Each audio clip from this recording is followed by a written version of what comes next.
Ny fisainana ara-nofo dia mitarika amin'ny fahafatesana ara-panahy satria mahatonga ny olona ho variana amin'ny fahafinaretana sy ny zavatra eto an-tany. Tadiavin'ny Satana ho fenoana fialamboly sy fitiavany tena ny sain'olombelona mba hanalavirana azy amin'Andriamanitra raha lasaina-bavy malala.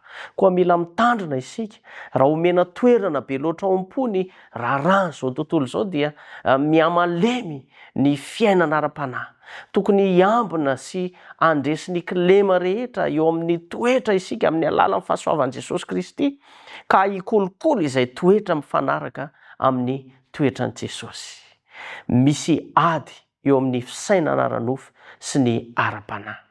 Ny fisainana ara-nofo dia mitondra fahafatesana fa ny ara-panahy mitondra fiainana sy fiadanana. Mampiasa fialamboly sy fakapanahy Satana kendreny ny hameno ny saina amin'ny zavatra eto an-tany mba analefana ny fifandraisana amin'Andriamanitra, hatonga ny fifandraisantsika amin'Andriamanitra ho simba sy ho potika ka tiany ho variana ao anatin'ireny zavatra ireny isika tsiraray avy. Koa mila mitandrina isika, mila rovany ny kristianina ny sainy, mila miaro ny saintsika isika sy ny fo raha feno zavatra izao tontolo izao ny saintsika dia mihena ny herim-panahy sy ny fahazavany avy amin'Andriamanitra. Miantso anao Jesosy Kristy mba ho amin'ny fiainana feno fahamasinana ka hanohitra ny fahotana, hanohitra ny devoly ary hiantehitra tanteraka aminazy. Satria no fahasoavany ihany no andresentsika. Mila mandresy ny kilema isika, manongotra ny fahazaran-dratsy ary mamboly toetra mitovy amin'ny Jesosy Kristy. Miantso anao Jesosy amin'ity anio ity.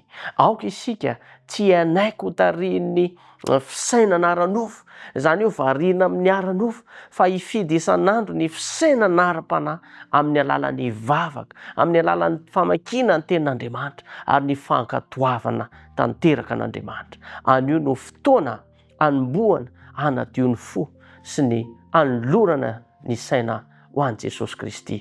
Ombanao fomba manokana ny Tompo ary misy manantena fa tsy heverina ny amin'Andriamanitra izany teny izany raha tsy mahavita ny asany amiko sy aminao. Andeha isika hivavaka. Tompo Andriamanitra eo, misaotra noho ny teny izay nomenao anay.